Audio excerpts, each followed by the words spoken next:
My sister-in-law said it with a smile. That was the worst part. Sophie just doesn't really fit our look for the photos. I remember standing in my mother's kitchen, a mug of coffee going cold in my hands, thinking I had misheard her. My daughter was 8 years old. She was in the next room playing Uno with my niece. She had a gap-toothed grin that could light up a stadium, and her hair was always doing its own thing, wild, curly, magnificent. And my brother's wife had just told me, casually, like she was commenting on the weather, that my child did not fit the aesthetic. I want to say I lit into her immediately. I want to say I set that mug down and told her exactly what I thought, but I didn't. I smiled. I nodded. I said, "Oh, okay," and I walked into the bathroom and sat on the edge of the tub for 3 minutes, staring at the tile, telling myself not to cry. I had been doing that my entire life. My name is Tamara. I'm 33 years old. I've been the quiet one in my family for so long that I'm not sure anyone ever noticed I was quiet. They just assumed I was agreeable. There's a difference. Agreeable means you're happy with things. Quiet means you've learned that your happiness doesn't register on anyone's radar. So why bother announcing it? My brother Craig is 4 years older than me. Growing up, he was the golden one, honor roll, varsity baseball, the kid every parent pointed at and said, "Now there's a future." My parents didn't say that about me, but they didn't need to. Craig said it for them constantly without ever using words. When I graduated nursing school, my parents threw Craig a dinner the same weekend. He'd just been promoted at his architecture firm. We showed up to the same restaurant in different outfits. Me in my graduation dress, him in a blazer. And somehow the evening turned into a toast for him and a sidebar for me. I sat there with a glass of sparkling cider, clapping for my own brother at my own celebration, thinking, this is just how it goes. When I got engaged to my husband Brandon, my mother's first reaction was, "Oh, this is wonderful. I need to call Craig. He's been so stressed lately, this'll cheer him up, not congratulations. Not let me see the ring. Craig needs cheering up." I let it go. I always let it go. Brandon saw it. He saw it from the first Christmas he spent with my family. The way my parents' eyes tracked Craig across the room, the way plants track sunlight. He never said much about it. He'd just squeeze my hand under the dinner table and look at me with those calm, steady eyes that said, "I see you even when they don't." I fell in love with him partly for that, the way he saw me. So when my sister-in-law said those words about Sophie in my mother's kitchen, and I walked out of the bathroom and went back to my coffee, and my daughter's laugh carrying from the other room, I thought, I'll handle it. I always handle it. But I was wrong about what handling it needed to look like this time. Here's the context. Craig was launching his own firm. After 15 years at someone else's company, he was going out on his own, Craig Whitmore Architecture, which he'd been planning for 2 years. He'd hired a photographer, rented a studio downtown, and decided the shoot would include a family portrait component for his firm's bio page and press materials, something that said, "Established, trustworthy, family man." He wanted my parents there. He wanted his wife and their daughter Kaylee, of course. He wanted me. He did not want Sophie. My sister-in-law's reasoning as she delivered it over my mother's kitchen counter was that Sophie was high energy, and the photos needed to read a certain way, professional, polished. The photographer was charging $800 for the session, and they didn't want to risk blurred shots or what she called, smoothing her blouse as she said it, Cheo's energy. My daughter was 8. She was curious and loud and funny, and yes, her hair rarely cooperated. She was also the most loving child I have ever known. She still drew pictures for her teachers and left them taped to the classroom door. She'd once cried for 20 minutes because she accidentally stepped on a worm. She didn't have chaos energy, she had life energy. And my brother and his wife had looked at that and decided it wasn't the right brand for their launch. I drove home that evening with Sophie in the back seat, singing along to something on the radio without a care in the world. She didn't know. She'd had a great afternoon with Kaylee. She kept talking about the Uno game and how she'd won 3 rounds. I wanted to keep it that way. I called my mother when Sophie was in the bath. I kept my voice low. "Mom," I said, "did you know Craig and his wife aren't including Sophie in the photos?" A pause. "Well, honey, it's a professional shoot. It's for the business." "It's a family photo, Mom. It's literally on the shot list as a family portrait. My family is part of this family." "Sophie's a lot," she said. "You know how she is at events." I felt the familiar knot forming behind my sternum. The one that had lived there since I was about 7 years old. She's 8, I said. She's supposed to be a lot. Tamara, don't make this bigger than it is. My mother's voice had that particular flatness that meant the conversation was over as far as she was concerned. Craig has worked so hard for this. Can you just support him? Support him. Like attending without my daughter was a show of support. Like erasing half my family from a picture was just something I was supposed to swallow with a smile. If Sophie isn't included, I said, and I was surprised at how steady my voice came out, then we're not coming. Silence. Excuse me. We'll sit this one out. My mother exhaled slowly. Tamara, you are being dramatic. I didn't argue. I just said goodnight and hung up. I sat in the kitchen after that for a long time. Brandon came in, saw my face, and poured me a glass of water without asking. He sat across from me. I told him everything. The kitchen, my sister-in-law's smile, the Cheo's energy, all of it. He listened without interrupting. When I finished, he said, "Good, you told her no. That's exactly right. Craig is going to lose it. Let him. My mom is going to make me the bad guy." Brandon looked at me calmly. She already did. The moment she agreed to let them exclude Sophie, she made you the bad guy. You're just catching up to a story that started without you. He was right. I knew he was right. But knowing something and feeling it are two different countries, and I was standing at the border. The fallout was textbook. Craig called the next morning. He didn't yell. He never yelled. He had a way of being coldly reasonable that was somehow worse. "Tamara," he said, "I need you to understand what this launch means for me. It's not just a website. It's the culmination of 15 years of work. I have investors. I have press contacts. The images from this shoot are going on materials that will reach thousands of people." "I understand that," I said. "Then you understand that I need certain things to go perfectly." "I understand that you think Sophie would ruin your photos." A pause. I didn't say that. "Your wife did." Another pause. "The shoot is 2 weeks away. I'm asking you to be a team player here."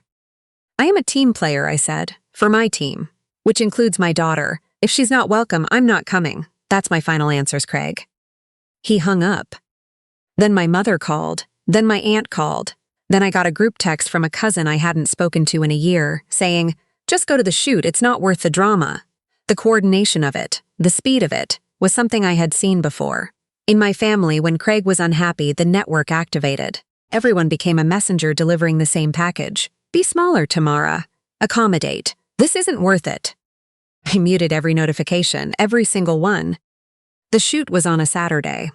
That morning I made waffles with Sophie. She didn't know about any of it. She thought we had a free Saturday, which in her mind was basically Christmas. We went to the farmer's market. We bought peaches. We walked by the river and she pointed out every dog she saw with a running commentary. "That one's definitely a lab. That one is maybe a golden retriever mixed with a cloud." I was fully present. I forced myself to be. And then my phone buzzed. It was an Instagram notification Craig had posted. The caption said, "So grateful to have my family by my side as I take this leap. Proud to introduce Craig Whitmore Architecture." Below it was the photo. My parents, my sister-in-law, Kaylee, Craig. Everyone smiling in coordinated earth tones against a soft gray studio backdrop. My mother looked beautiful. Kaylee was perfectly posed. Her dark curls smoothed, her dress pressed without a wrinkle. No Sophie, no me. It was a public post. It already had 42 likes. I stared at it. Sophie was crouching at the river's edge, watching a duck. She hadn't seen it. I put the phone away. We walked another block. Then she asked if she could borrow my phone to take pictures of the ducks. I handed it over, and while she had it pointed at a mallard, a comment appeared on Craig's post. "Beautiful family. Is this everyone?" My mother had replied, "Almost." I took the phone back before Sophie could see it. Almost. We were the almost. I held it together until we got home. I held it together through lunch and through Sophie's afternoon cartoons and through her falling asleep on the couch with her sneakers still on. I carried her to her room. I pulled a blanket over her. I smoothed her hair back from her forehead, all that wild, wonderful hair. Then I went to the kitchen and cried into a dish towel for about 4 minutes. Brandon found me there. He put his hands on my shoulders from behind and didn't say anything for a long moment. "She saw the post?" he asked quietly. "No," I said, "not yet." He nodded slowly. He looked different suddenly. A kind of focused stillness had settled over him that I recognized but rarely saw. "Can I show you something?" he said. I followed him to his office. He sat at his desk and turned his monitor toward me. There was a document open, a property management agreement, the kind with dense paragraphs and a lot of dollar signs. "You know I manage commercial real estate investments," he said. Brandon's work had always been something I understood in outline. He had an LLC he'd founded before we met. He managed a small portfolio of commercial properties around the city. We had a comfortable life. Good house, reliable cars, Sophie's school tuition covered. I knew he was successful. I had never felt the need to examine exactly how successful. "Yes," I said. "Do you know who currently leases the office space at 4th and Morrison?" I didn't. I waited. "Craig's firm," Brandon said. "They signed a 2-year lease 8 months ago on the space they're using as their studio and offices. The building is held through my LLC. My management company is the lessor on that contract." I stared at him. "You own the building where Craig's firm just launched," I said. "I own the building where Craig's firm just launched," he confirmed. The air in the room changed. I could hear Sophie breathing slowly down the hall. "The lease comes up for renewal in 4 months," Brandon said. "Standard 60-day notice requirement for non-renewal." I understood what he was saying. I understood it completely. I sat down in the chair across from him because my legs felt suddenly unreliable. "Brandon." "They posted a family photo and left our daughter out of it," he said. His voice was very quiet. "Your mother commented almost for the public to see. My daughter could have read that word." He leaned forward. "I am done watching your family treat you like a courtesy invitation to your own life." "This is serious," I said, "if you don't renew." Craig just went live with a press release announcing that address.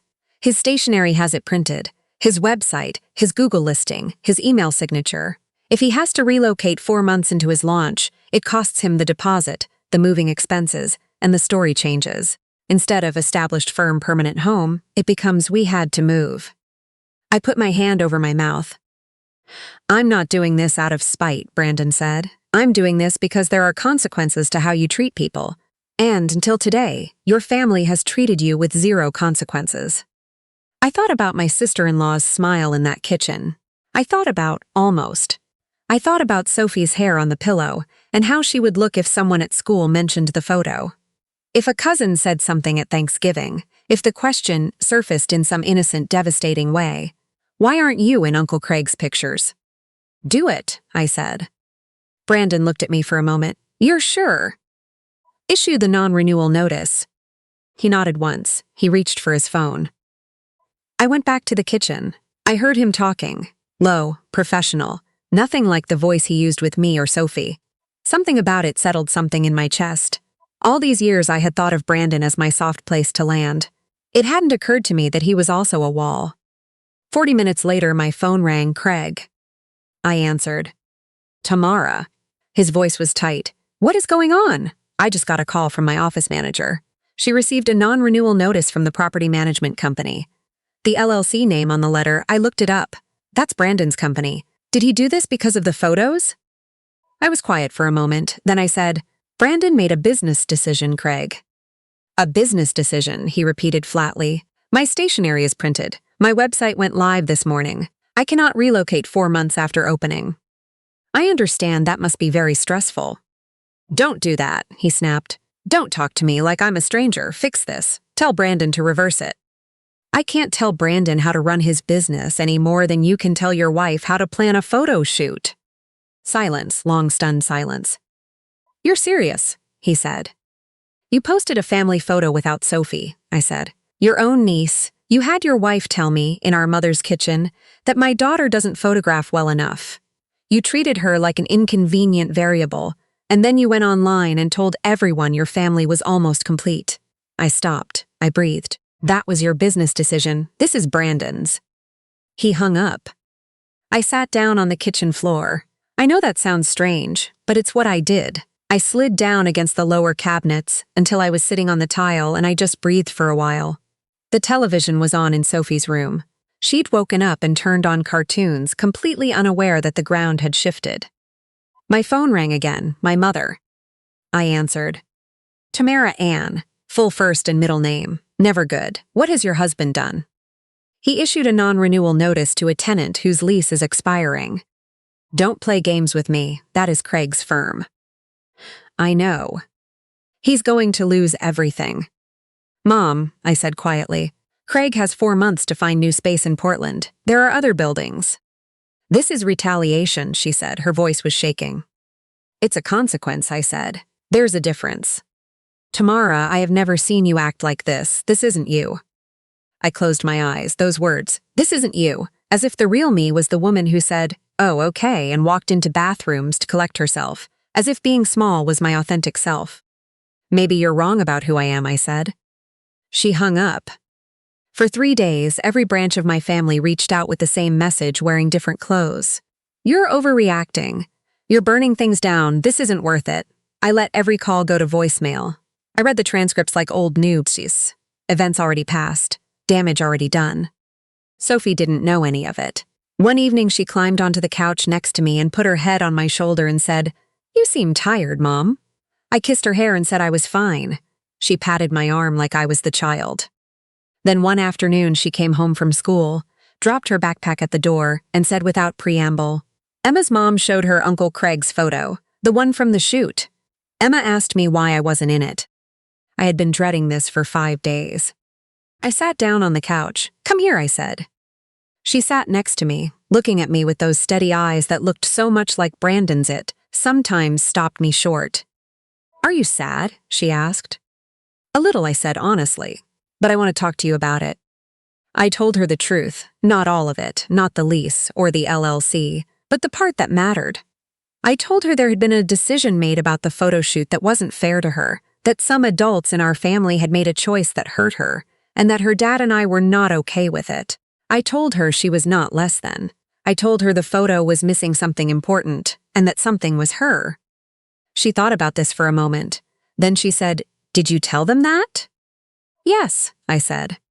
She nodded. Good, she said, and went to get a snack.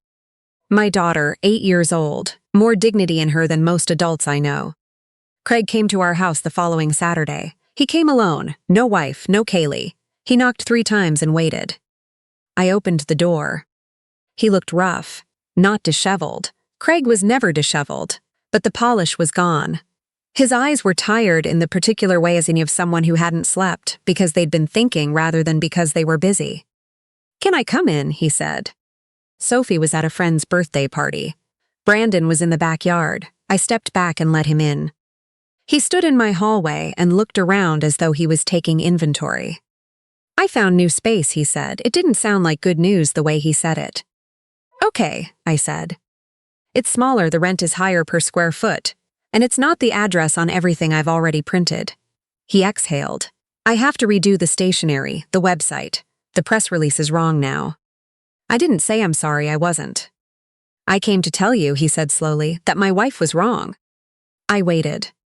What she said about Sophie, the way it was handled. He rubbed the back of his neck. I knew about it beforehand. I'm not going to pretend I didn't. It was my shoot. I approved the guest list. He looked at me. I let her be the one to deliver the news so I didn't have to have the conversation myself. That was cowardly. It was the most honest thing he had said to me in years. Sophie heard about the photo, I said. A kid at school told her she wasn't in it. He actually flinched. Is she okay? She handled it better than I did, I said. But she shouldn't have had to handle it at all. No, he said quietly. She shouldn't. I looked at my brother.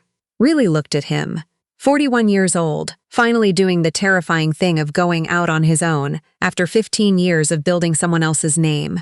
I understood, somewhere under all the anger, what that fear felt like, wanting everything to be perfect when you're that scared of failing. I still didn't excuse it. An apology doesn't undo what Sophie experienced, I said. And it doesn't change what Brandon decides about the lease. That's his business, and I won't ask him to reverse it. Craig nodded. He'd known that coming in. He hadn't come to negotiate. He'd just come. Can I apologize to Sophie directly? He asked. She should hear it from me. I'll ask her, I said. She gets a say in that. He nodded again. He walked to the door, then he paused with his hand on the frame. I didn't know, he said, about Brandon's company. I had no idea. I know, I said. He never said anything. All these years at every family dinner, he never once mentioned it. He doesn't need to, I said. Craig was quiet for a moment, then he said, "He's a good man." "He is," I said. After the door closed, I stood in my hallway in the late afternoon light.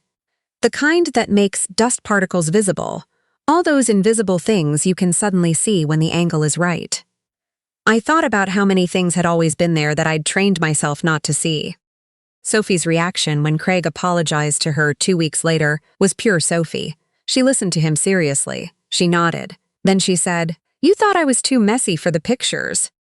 My sister-in-law, who had come along and was sitting beside him on my couch, looking like she'd rather be anywhere else, said, "I thought I needed things to look a certain way." "Things never look exactly how you plan," Sophie said with the authority of someone who had been doing craft projects her entire life. "That's okay, though." The room went quiet. Then Kaylee giggled. Then Sophie giggled. The tension broke the way it does sometimes, not dramatically. Just suddenly the way a knot comes loose in your fingers after you've been picking at it all week. We had dinner. It was not comfortable. It was not easy, but it was real in a way that dinners in that family had never quite managed to be before. Nothing went back to the way it was. My mother and I rebuilt something, but we built it on different ground. Smaller, cleaner, with better sightlines. She learned not to expect me to absorb her redirections. I learned not to wait for her approval before deciding what I was worth. Craig's firm launched, delayed but not derailed. The new address was 3 blocks from the original. He adapted. Craig had always been good at adapting, as long as he was the one doing the adapting. Sophie turned 9 that spring. We had a party at our house. Big and loud and chaotic, exactly the way she wanted it. Kaylee came. The two of them decorated cupcakes together, and the result was something you would not describe as polished. It was magnificent. Late in the afternoon, I was standing in the backyard with a plastic cup of lemonade, watching Sophie barrel toward the slip and slide. Brandon had set up on the lawn. She ran with her arms out, her hair flying in 6 different directions, screaming with pure joy at the cold shock of the water. I took a picture, not because it was perfect, because it was her. Brandon came and stood next to me. He watched her for a moment without saying anything. "Look at her," he said finally, quiet the way he said things that mattered. I looked at my daughter, the gap-toothed smile, the wild hair, the absolute confidence in her own happiness. "Yeah," I said. Some weeks later, Sophie found one of Kaylee's hair clips in her room and asked me for an envelope. She put the clip inside, wrote a note that said, "Thanks for leaving this. I wore it on Tuesday," and asked me to stamp it. I stamped it. I don't know exactly why that small thing stayed with me. Maybe because it was so uncomplicated. She'd borrowed something. She was returning it. She said thank you. No scorekeeping. No waiting to see what she'd get back. She was 9 years old, and she already understood something it took me 3 decades to learn. That you can love people and still ask them to treat you right.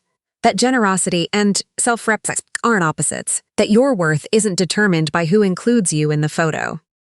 I just needed someone to believe it first, out loud, before I could believe it too. I think about the version of me who would have gone to that shoot. Who would have found a babysitter, dropped Sophie at my mother's, driven downtown in earth tones, and smiled in front of that perfect gray backdrop. Who would have come home and said it was fine and meant it just barely enough to keep going. I don't miss her, but I understand her. She was just trying to stay warm in a house that kept moving the fire.